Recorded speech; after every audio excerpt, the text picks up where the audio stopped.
It's a nice way to start a stream that the top of the chat just says, nice, friendships are always good, which is a good start for anything really, isn't it? Okay, so without further ado, if you have a drink in your hand, raise it up and we'll get stuck in.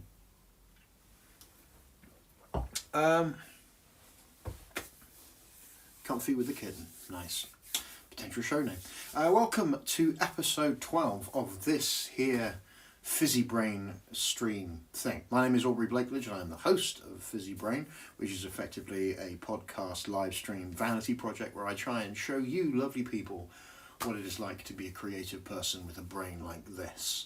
So, talking about creativity from my weird, wizardy, beardy point of view, showing you guys that keep me on the road what that actually means. I mean, what is being on the road? Showing you what I do and what I do that isn't on the wall.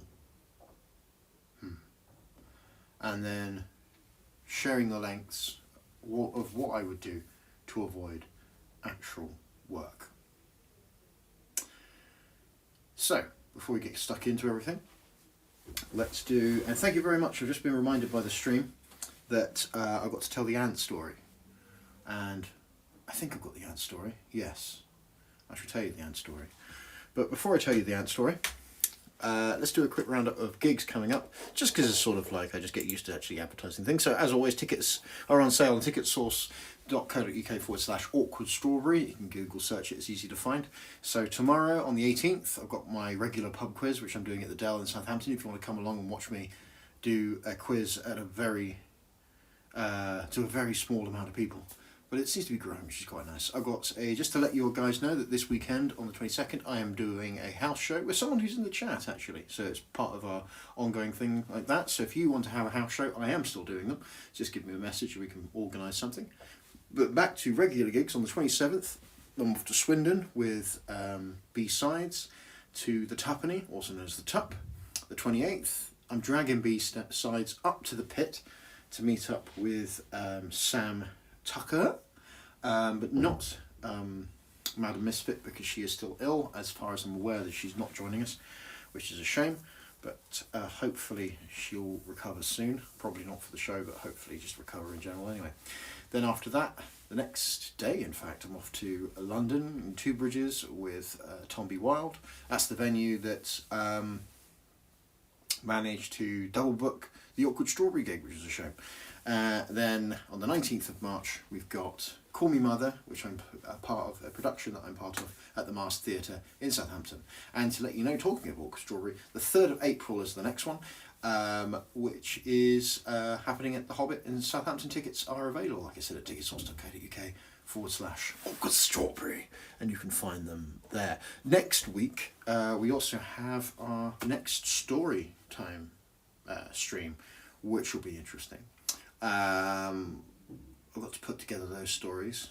It's funny, I keep on thinking that I should get it sorted out in advance, and I never do.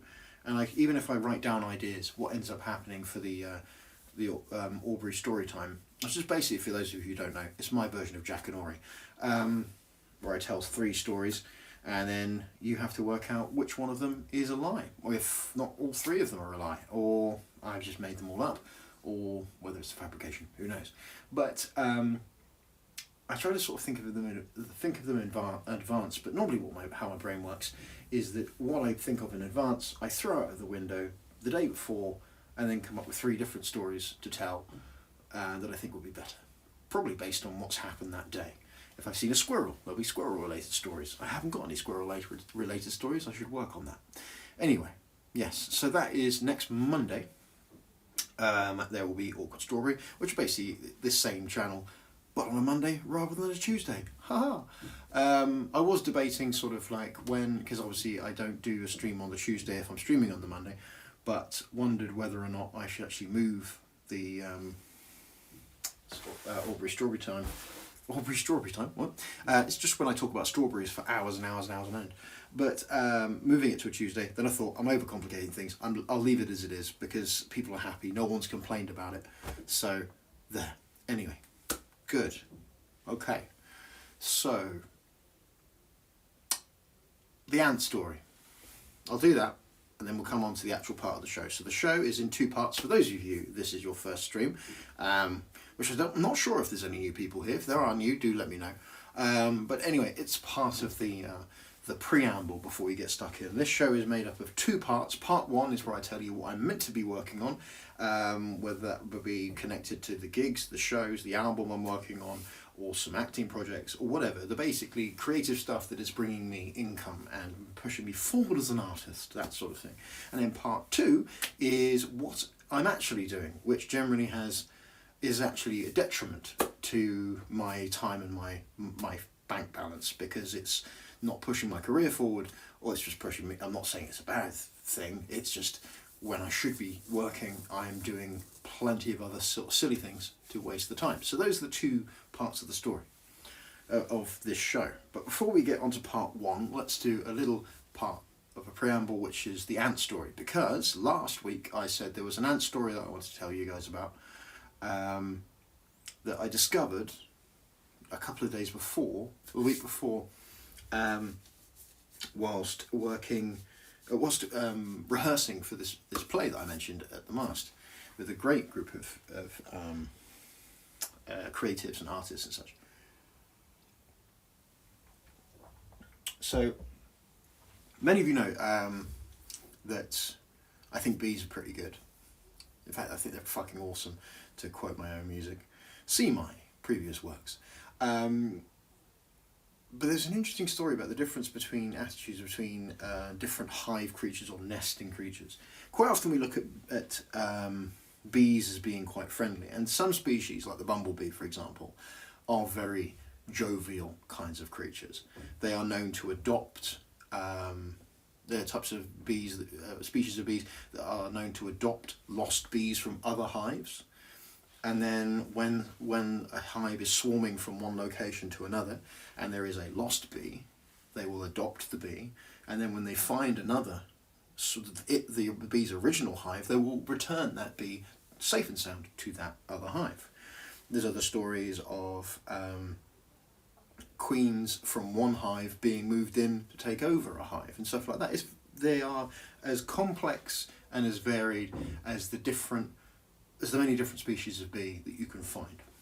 But they aren't all jolly. There's some of them that are quite aggressive. For example, there's some that will actually, if a bee deviates its behaviour, they will hug it to death. And this is one of those things that bees do against predators, where what they do is they just gather around them and then vibrate and heat up their body temperatures until they effectively cook the predator, the intruder, or whatever. And they are known to use this technique on other bees if they deviate in their behaviour, because there are set within a colony, within a hive, bees are pre-programmed to have certain jobs, whether it be not just the certain things like the queen compared with the drones, but also the drones have separate jobs of what they're meant to do within the hive.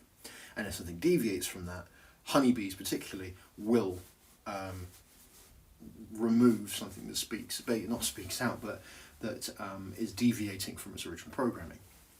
But what is really amazing about ants is ants within their own nests are actually quite what's the phrase? Forgiving is the wrong word. It's tolerant of inconsistencies, of deviation of thought, because we quite often think, and we use the metaphor of drone ants or following the hive and that sort of thing, and it's mid-known in films, mid-animation, that ants are unthinking, but they are obviously violent against other ant hills sometimes. Some species are hyper-aggressive against other ant hills, and other species as well, particularly as a defence mechanism. But when it comes to their own nests, there is a really interesting behaviour that I think I've told you some of you guys before, probably stoned around a campfire at some point, where one day a singular worker ant decided to go on holiday. And it's the best way of explaining it. And it just decided, I just want to have a look.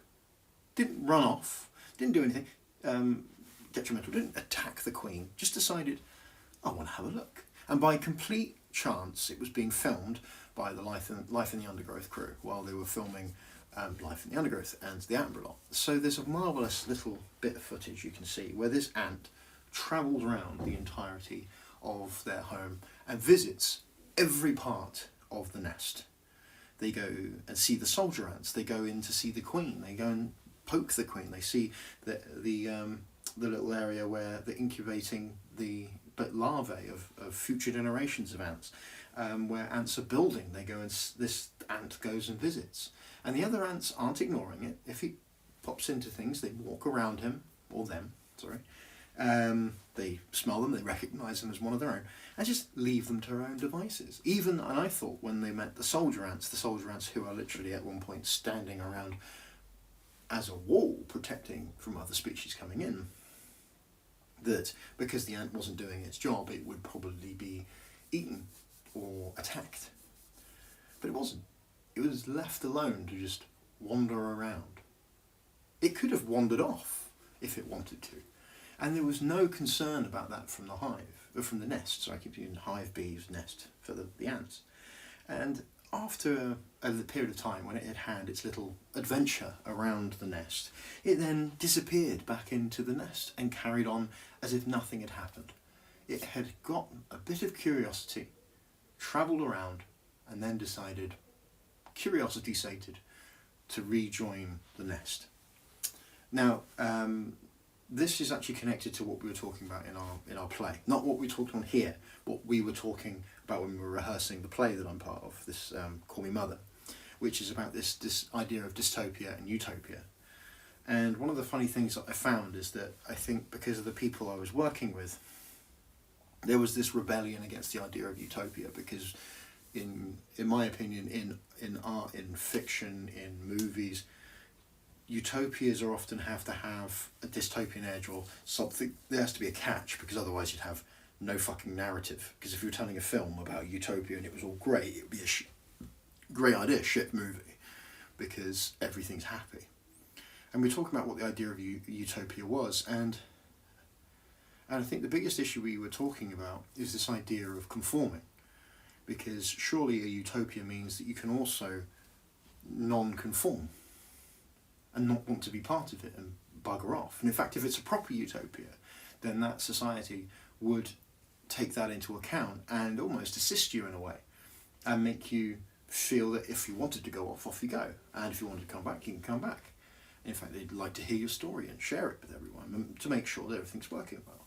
And all I could think of was this ant being allowed to just go off and investigate. And that was the funny thing, is like when we were talking about it, we see that the animal kingdom is this idea of it being everything's regimented if you step out of line. But these creatures that are arguably the most famously organised organism on the planet, to the point where people have theorised that an ant's nest, it has the equivalent of the same amount of functionality as a human brain due to the amount of tiny brains going around it, that it has worked out how to effectively create a state of being where the creatures within that nest function as part of the whole, but they're not going to be reprimanded for not being part of it. So in a weird way, well, not in a weird way, because it functions. They have their own wee utopia by their own, not wee utopias and they're pissing on each other, but a small utopia by their own standards. But you could also, if they were wanted to leave, they could. And it was that strange thing. That's why we ended up coming up with it. That was the ant story. It was just this funny thing that it's apparently ants have got it sussed. They sussed it all out. They know what they're doing. Even bees, who are pretty fucking good, haven't got it down as much as ants. So ants, have a listen to them. They've got it sorted. They might have some advice for us. Anyway, so that's the ant story. Thank you very much, Danny, for reminding me about that one, because I did want to tell you, when I was coming in today, I remembered there was something in the back of my brain, like leaving the gas on, that I'd forgotten. So, and I did say, remind me, you did. Thank you very much. So, on with the actual part of the show. Okay, I'm going to whet my whistle, and then we'll continue.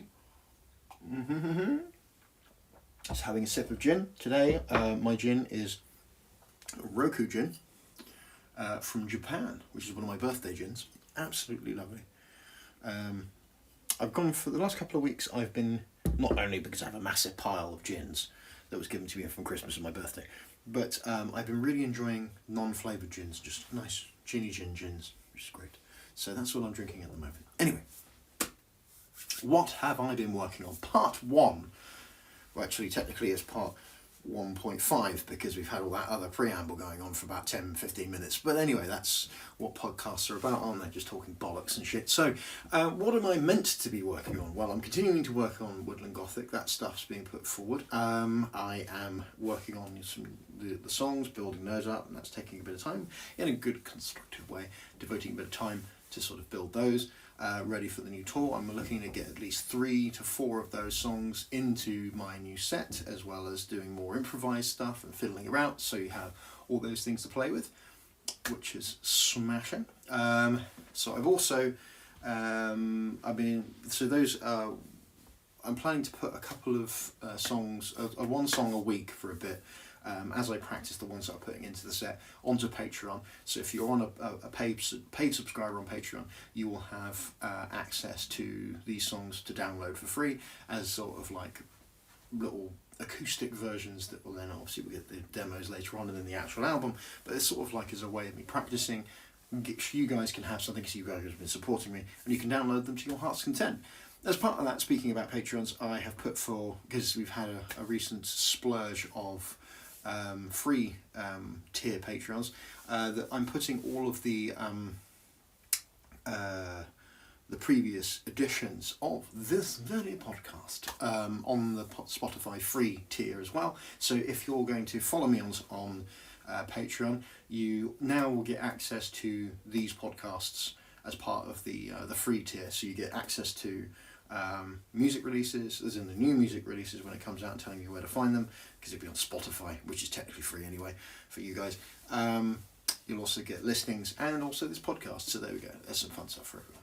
So that's going up there soon, with the exception of the first episode, because the first episode, like the first episode of Doctor Who, I didn't save it and it's been taped over by the internet. So yeah, there we go, so all but one. Thank you for reminding me in the chat. So, what else has been going on? We had the Awkward Strawberry, the return of Awkward Strawberry, technically Awkward Strawberry 3, but the return of the Awkward Strawberry, and it went really, really well, actually. I was a bit worried. I thought ticket sales were going well beforehand. I think we did 28 sales before the show started, which was smashing. I think that's a good start for any show, really, at the moment, especially in February.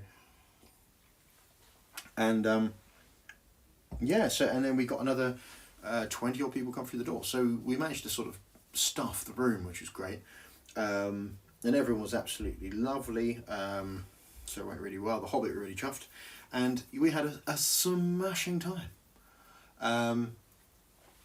So being that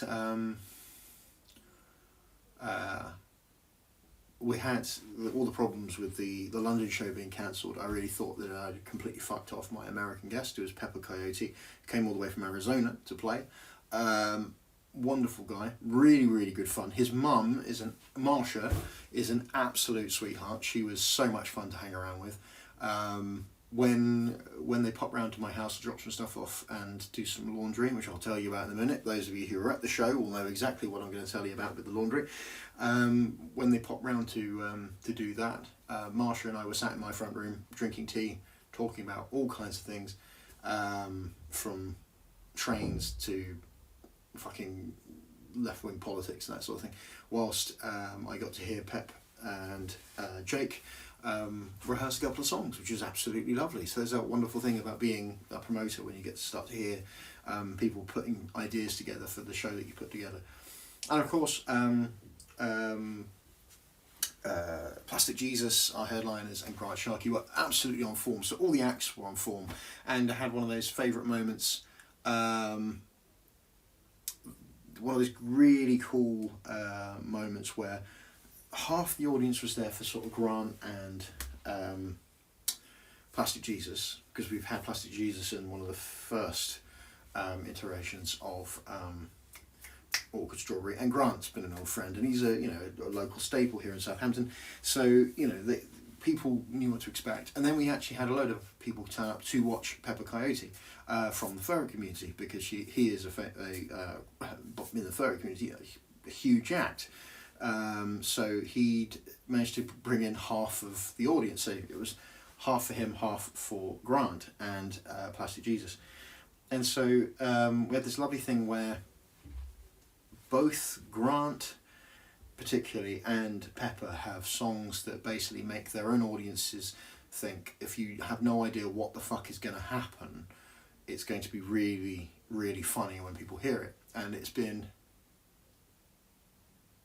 Yeah, I'll bring up something that's just come up in the chat in a second. So there is a song that's gone around, I think it's been on the Fallout soundtrack or something, on one of the fiddle, like gone around and gone quite viral, called There's No Cock Like Horse Cock, which is the Pepper's big hit, which is sort of just a tongue-in-cheek, really fun song about sex with horses, apparently. And so there's a lot of people ready for that. And then, of course, Grant Sharkey, if you've ever listened to the stuff of Grant Sharkey, his politically edged, weird Tory love album that he's done, where he's actually talking about Jacob Rees-Mogg having sex with his wife in very terrifying detail, meant both audiences got the chance to swap over and hear another disgusting track that they thought was really, really funny that no one had heard before. So there's lots of people discovering new music that they've never heard and had that sort of like, oh my god, what the fuck is happening moments, which was great. And it was really, really good fun. And also the fact that when I arrived and I knew that there was going to be, the ticket sales were looking good, Pepper was just really happy that he was playing into an audience that was outside of a convention in a completely other country. So he was just loving life. And I thought he'd be really annoyed about the fact that the London gig had fallen through. And then I found out from the Hobbit bar staff that the Hobbit's Spotify account on their Spotify Wrapped actually had No Cock Like Horse Cock, Pep song, as part of their Spotify Wrapped because it had been played so much. So the staff at the Hobbit were really excited to see him because they didn't realise, they thought when they saw the posters go up around their pub, they were like, oh my god, it is that guy.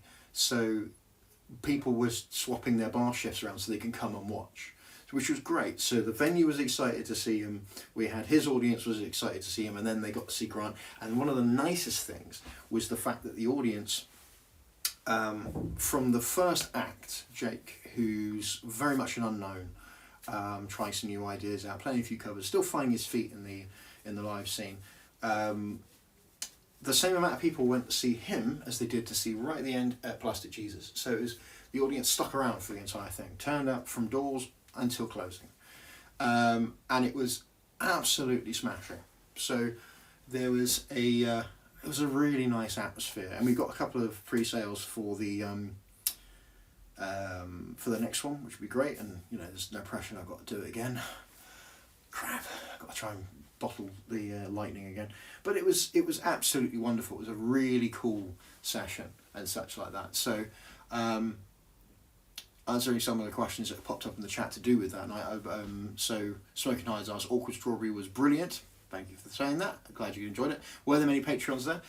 Later on, Wessex girl Claire said yes, we were. So we had a couple of Patrons. So I think there was about two or three, I think, were there, which was absolutely smashing. So, and all of you paid for tickets on top. You silly bastards. You're meant to get free stuff by being patrons. You get free tickets to events that I host. That is the point of being on Patreon. You get free entry, you stupid fucks, and yet you still pay for it. But I mean, I'm not going to complain. I mean, great, it means more cash for me, and that keeps me on the road. So thank you very much. But you silly bastards. But yeah, and one of the funny things at the end of the show as well, we were hanging around just chatting away and talking and having a good laugh, and Pep was just chatting with everyone about, you know, left-wing political theory. And so there's a great quote that sums it up from the chat, which is, I definitely wasn't expecting to have a conversation about political theory with the horsecock dude. Yeah, that pretty much sums it up, really. It was just fucking great. It was a really good time. I had a really, really good time. It was good fun. And yeah, tickets are available for the next one at Awkward Strawberry. Ticketsource.co.uk/Awkward Strawberry. And also, right, so yeah, the little story that I did tell the guys that were there, forgive me, I'm going to tell the story again because it's so funny. Well, I say funny, it's stupid, because of me, because I'm stupid. So Pepper had turned up with us a load of laundry because he'd been on the road for nearly a week and a half, I think, with his mum, and just wanted to sort of he'd run out of clean clothes, so needed to put some in the wash, and I said, you could use my machine. And he said, do you have a dryer? expecting me to say no, because apparently no one in this country has washers and dryers. And I said mine's a combo. So I put it on it. He said put it on like a quick wash so it won't take forever. Put it on, set it up, put the sachet in, put in some fabric softener, all environmentally friendly, and all that. Put it on. Said it's going to be 3 hours, 4 hours. So okay, start, go. Okay, and then so we had a chat, got to know each other. He did some rehearsals with Jake. I chatted to his mum, talked about how we're going to get to the venue and such. Went in, the alarm went off. Go open up the washing machine to find all the stuff freshly warm, all warmed up, all dry, all ready to go. Fabulous, excellent. I have done a great thing as a promoter. I'm doing this running gig thing. I'm doing it well. I'm making sure that everyone's getting paid. I'm making sure all the venues, the musicians are being treated fairly. Blah blah blah blah. I'm doing their fucking laundry. That's how much of a caring promoter that I am. And then, as Pepper is getting his laundry out of the machine, the little washing powder, the washing liquid sachet comes out, and he says, "This hasn't burst or gone anywhere. That doesn't make sense." I said, "Yeah, the water came through, didn't it?" "Yeah, I think so." And then I realised that what I'd actually done is not put it on a wash then dry cycle.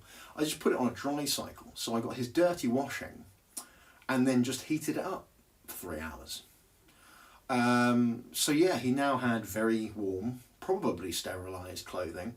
But at least it wasn't just I'd put it in the in the dryer. I did put in some fabric softener. So, there was fabric softener and heat, and it was warm. So yeah, kind of cocked that up. But we could have been a lot worse. So remember, kids, if you're going to have your friends over and do their laundry, actually put the washing machine on, and don't just heat dirty clothes up. Hopefully, he's gotten home, so it hasn't killed him or anything.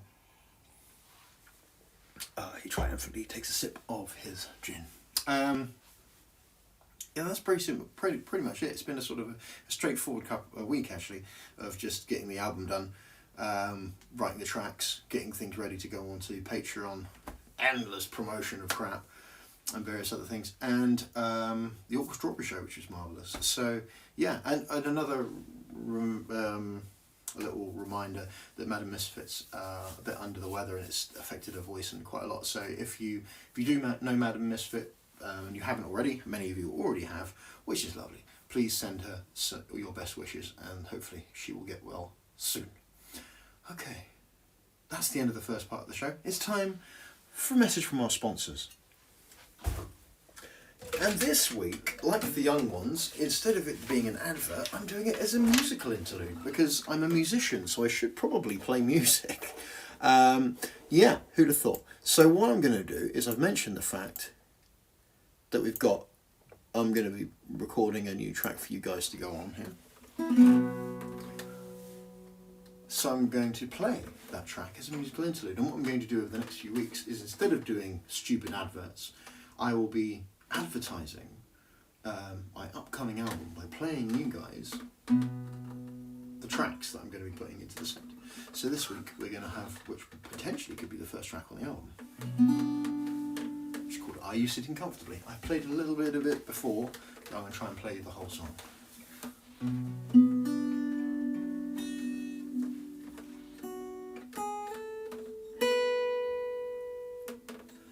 If you're sitting comfortably, then I shall begin. We'll have a little dance, and then we'll have a little sing.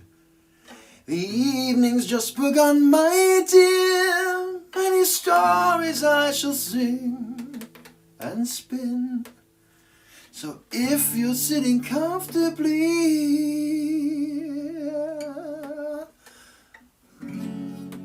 then I shall begin. I'll start with tales and melodies, some happy and some grim, with lovers and romance and just the right amount of sin. With debauched exploitation sung with a little grin. And if you're sitting comfortably, then I shall begin. I've got a comfy chair, well not right now obviously, and a tasty chin. It's right there. With I'll try that bit again. I've got a comfy chair and a tasty little chin. I'm with the library and your favourite evil search engine. The line twixt fake, fact and fiction is pretty fucking thin. And if you're sitting comfortably, then I shall begin. And if you're at a loss of life, I have the perfect medicine. So turn off your television and inform your next of kin. You're busy tonight and you definitely won't be in, because you're sitting comfortably and I'm about to begin. So if you're sitting comfortably, then I shall begin. We'll have a little dance and then we'll have a little sing. The evening's about to begin, my dear. Many stories I shall spin. If you're sitting comfortably, if you're sitting comfortably, then I shall begin.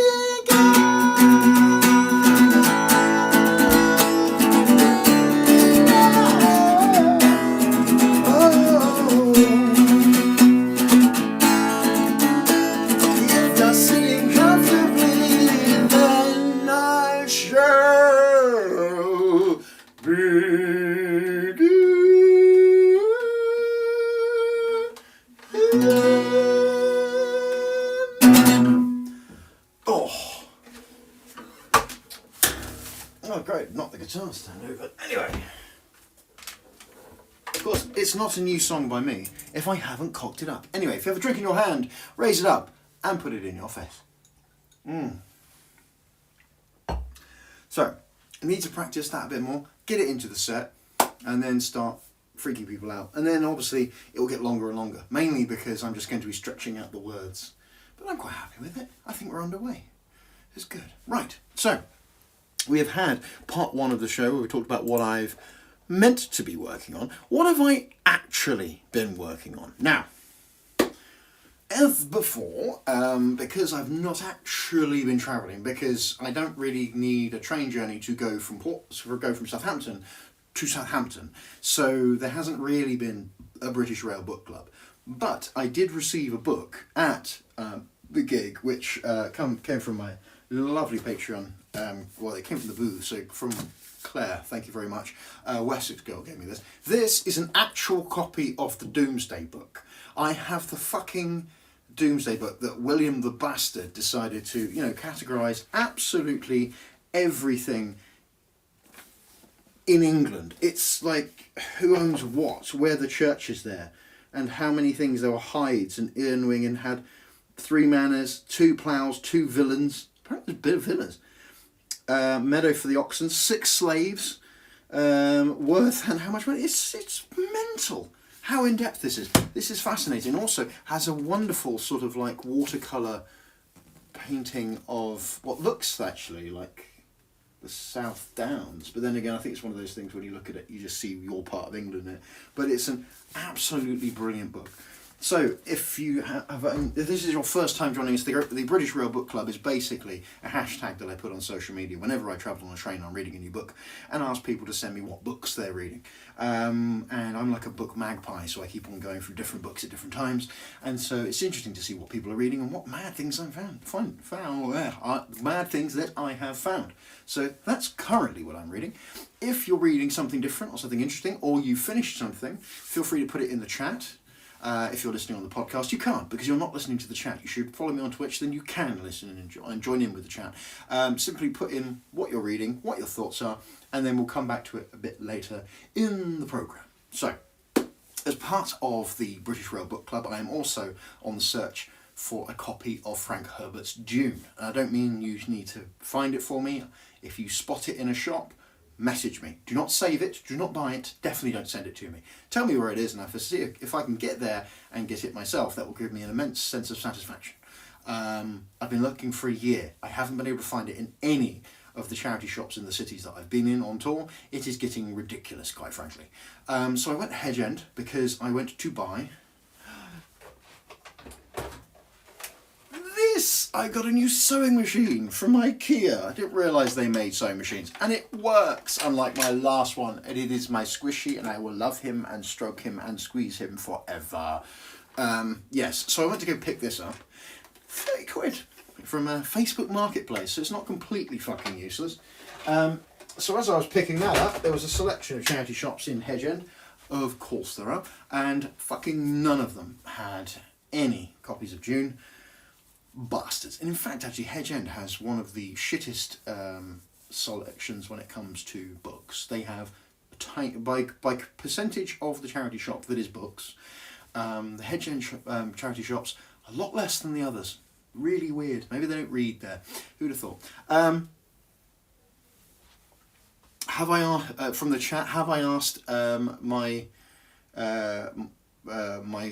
sewing machine its pronouns? It whispered them to me in the night. Actually, be interesting if someone could find out, because the French give pronouns to all kinds of inanimate objects. If someone could tell me what the masculine or feminine of a sewing machine is, that would be very helpful. Thank you, chat.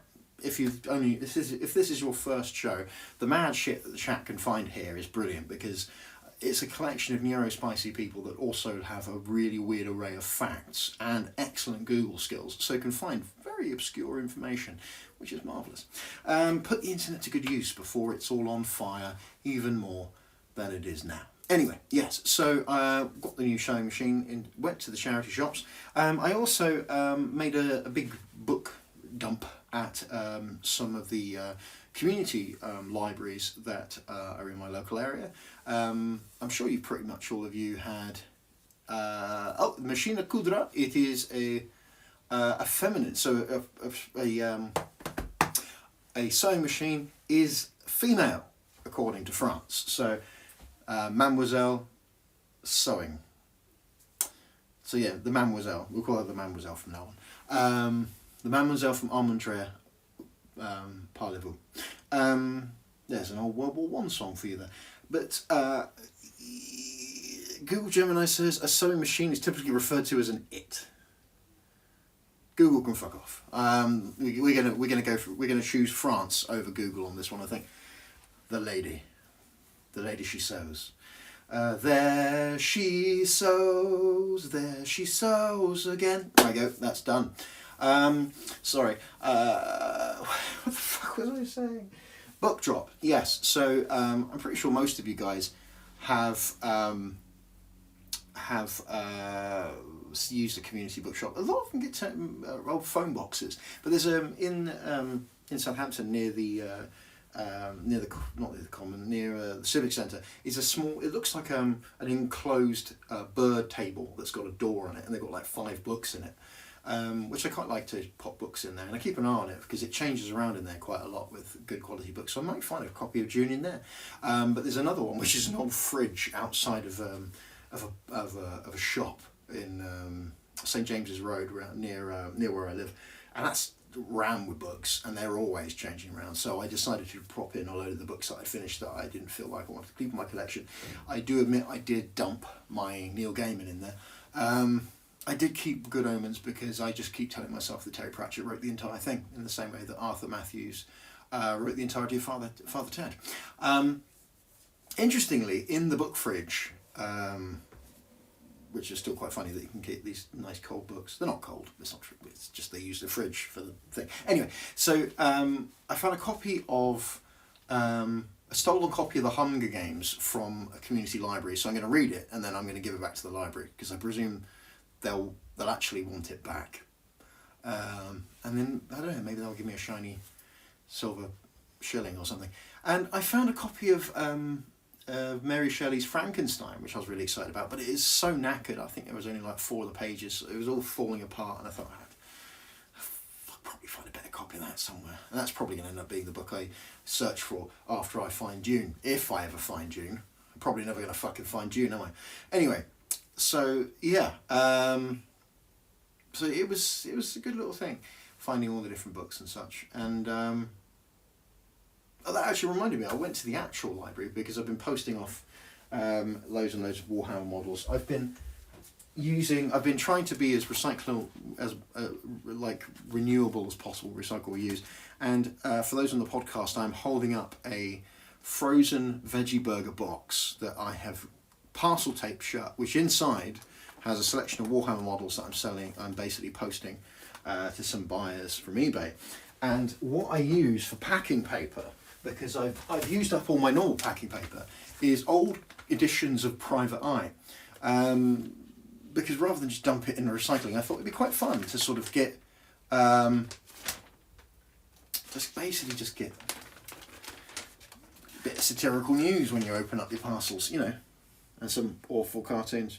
Anyway, so I've been doing that, and what I've been doing is when I can't get to my job, my workplace, to print off stuff, I go down to the library and print it in there, and they lend me sellotape and stuff, which is great, because they're very lovely in libraries. Libraries are fucking great. And so while I was in there, I discovered that they do regularly sell their books in there and have them on rotation, so I had a look up there. Couldn't find any Dune in there either. It would be easy just to go and borrow a copy from a library and just read the fucking thing, but I kind of think at this point I need to fucking find it, otherwise I'll go insane. I don't want to quit. But it'll be fine. We'll find it. Yes. So, that reminds me as well, with the book club thing, Searching About Books, I need a theme tune for the British Rail Book Club that I can play in the same way that we have Vision on whenever I get a new addition to the sock puppets. For those of you who are new to the stream, I have a massive pile of sock puppets that people have been building at my shows. I don't really know what to do with them. I've got so many that I can't really fix them on the wall. I might stuff them, probably with copies of Private Eye actually, and sort of, make them into a multi-headed beast and fix it on the wall in a strange, demented kind of way. But, anyway, that's not the point. So whenever I show those off, I play the music from Take Heart, known as Vision On. And so play that because it's funny. So I need some music to play whilst we're talking about books. The theme from Black Beauty. That's not bad. Are there any book themed songs? There must be some book themed songs. If not, we use the theme from Black Beauty. And until we get something better, well, obviously we've talked about the books now, so next week I'll get the theme from Black Beauty for the British Rail Book Club. Or maybe it's usually the Thomas the Tank Engine theme, because it's British Rail. I don't know. Suggestions on a postcard, or in the chat, and we'll look at them later. So I have that. I did have a go, so I think I mentioned on the stream last time that part of my ongoing adventures of training around the country, my friend Tamara and Teddy got me a crocheted aubergine kit for me to crochet together when I'm next on the train. And so I got it, and I thought, I'm going to Hedge End, I'm probably going to need a bit of assistance to alleviate the boredom. Sorry, I'm just plugging in my phone, which I'm still using for my camera. And I was thinking about crocheting this little fellow on the bus, and then I realised when I looked at the instructions, it's all over. I had no idea what most of it meant. So I'm probably going to have to sit down and try and actually learn to crochet properly. But we shall see. Yeah, so there is that. So if anyone's ever crocheted an aubergine before, I could probably use some tips, and that'd be great.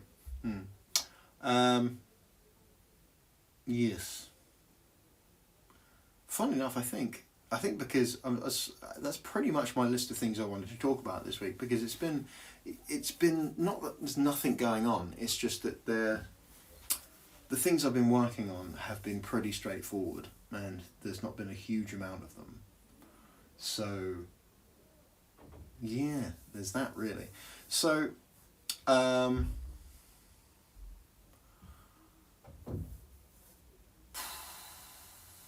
I wasn't, because normally I do lots of silly, stupid things. I mean, I have been, like I think I said before, just posting all kinds of like models, and I keep buying more, and I keep replacing the models that I've gotten rid of with more.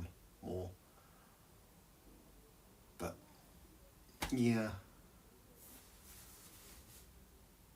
that's pretty much it actually. Anyway, so before we go, I do one more little collection of the dates and such of what's coming up. So like I said, tickets for shows are available on ticketsource.co.uk/awkward strawberry. I need to look at the tickets there, because when I started doing pre-sales and such for the shows, the admin cost basically made it 50p less than buying it on the door, which obviously negates the idea of buying it in advance. So yeah, saving a 50p isn't really enough, so I need to sort of look at that and see how I can work around that, if there's a way of removing an admin fee for a completely automated ticket system. I mean, I don't see the point in, if you're using a complete computer program to do it, who the fuck am I paying? I mean, you know, is the computer getting a fair wage? I mean, I like to think the computer's getting a fair wage, but something tells me it's not. I mean, if TicketSource was being run not by a computer, but instead by some kind of abacus system using Bangladeshi small, tiny children slaves, then it's sort of like, oh, I can see why you're trying to squeeze out some administrative costs, but you've managed to fire them and use a computer program so you don't have to hire anyone. So if you don't have to hire anyone, there can't be admin costs, can they? That would surely be covered by everything else, because obviously I pay when I get paid by TicketSource. So TicketSource get paid twice. Once when you buy the tickets with their admin costs, and then I have to pay them for hosting it, and it comes out the ticket sales at the end. So yeah, which one is it? They deserve to get paid twice? No, because there's no human being doing it, so fuck off. But I think I'm just a young, relatively youngish person shaking my fist at a cloud of capitalism when complaining about that. I think I've been hanging around with Pepper Coyote for too long. Yes, so I will be looking into the tickets, see if there's a cheaper way of doing it, a better way of doing it. Not sure yet. We shall find out. So yes, tickets are on sale for the next Awkward Strawberry, and for the Pit in Newstead there are still plenty of tickets to go for that. So if you're in the not quite north, but something less north, then something like that, come and join us. So, up and coming gigs on the 18th of February, which is the day after broadcasting of this podcast, we have the pub quiz at the Dell here in Southampton. The 22nd of February, I'm off to for Portsmouth for a house show. And if you want to, Int North indeed, not Southampton, Portsmouth. Sorry, Portsmouth's not Int North; it's Int South, dead centre south. So you know, I think Portsmouth and Southampton, probably Hampshire, is the only proper south county, because all the guys like Kent and Sussex consider themselves east, so it's just south, pure south. Anyway, hence Southampton, although there is a Northampton, which, as we all know, is exactly the same as Southampton, but just everyone has an evil moustache, or if you have a moustache, you have an evil moustache on top of your evil moustache. That is the only difference between Northampton and Southampton. They have the Northampton Saints, we have Southampton Saints. They are that unoriginal. But there isn't a West Hampton and an East Hampton. But there is a West Ham and an East Ham in London, which aren't connected to Northampton or Southampton at all. Just thought I'd share that useless piece of information for you, if you've ever wanted some. Anyway, so, tickets, deals, stuff, getting distracted. Yes, so 27th of February, in Swindon, at the Tuppenny, with B-sides in Swindon. 28th of Feb, the following day, off to Newstead in the Pit in North. And then that's with B-sides and Sam Tucker. Then the following day, I'm heading back down south to London, to the Two Bridges again, for the 1st of March. Then the 19th of March, I'm taking a bit of a break during March because I'm doing all kinds of rehearsals and other such things because I'm doing the theatre, love. And I'll be doing that until Call Me Mother at the Mast on the 19th of March. And then we'll see if they ever let me do any more theatre work after that. And then 3rd of April is the next Awkward Strawberry. There are gigs and such going on in April. I'm just mentioning that's when the Awkward Strawberry thing is. I don't want to inundate you with too many dates, like keep it to 2 months maximum on here, because otherwise I'll be sitting here reading it out for hours and hours and hours. So I'm getting recommendations of alternative ticket sources. Fantastic, I'll have a look. And also, Smoking Hyde says, in the north, do you mean Basingstoke? Yes, there's nothing more north of that. Other than that is a wasteland made of ice and Milton Keynes. So yes, those are the dates coming up. You can search for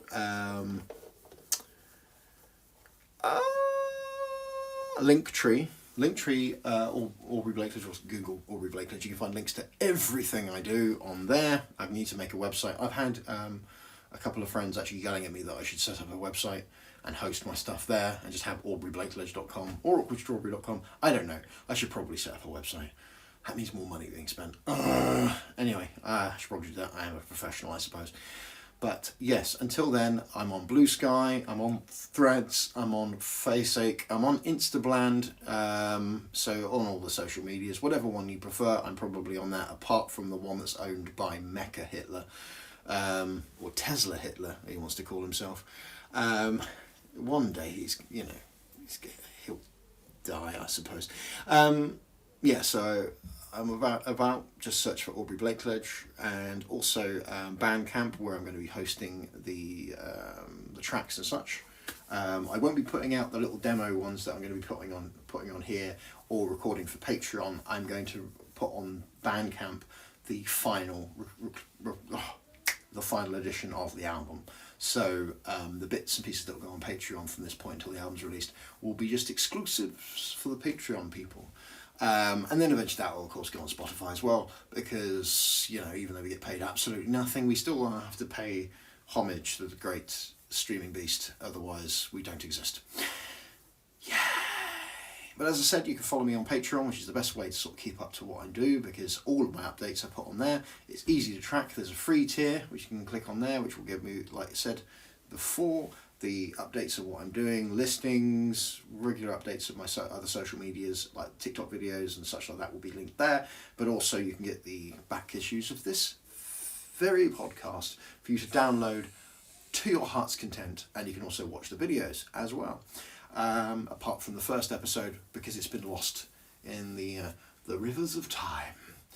So there's that. And of course you can follow on Twitch, like the lovely people who are watching me live now. In the distant past to you listening to this on the podcast or watching the video of this on YouTube or wherever you're watching it. And then after this lovely little chat, we're going to talk utter bollocks on the stream chat, which normally lasts almost as long, if not more longer, than the original broadcast. And it ends up going to be mental. I mean, they're already beginning to talk about festivals, so it's already kicking off in a good way. Yes, so if you want to join in that, come and follow me on Twitter, Twitch, and then you can come and watch the show live every Tuesday at 9 o'clock, and the last Monday of every month is Aubrey's Story Time. And if you want to keep an eye on things, again, follow me on Patreon, follow me on the social medias, and I'll give you updates of when I'm going to be broadcasting and such. So, yes, I think that covers everything I wanted to talk about. I'm going to have some gin and then talk with my lovely chums in the chat very, very shortly. So thank you very much for tuning in, downloading, streaming, however you're listening. Thank you very much. If you have a drink in your hand, raise it up and put it in your face.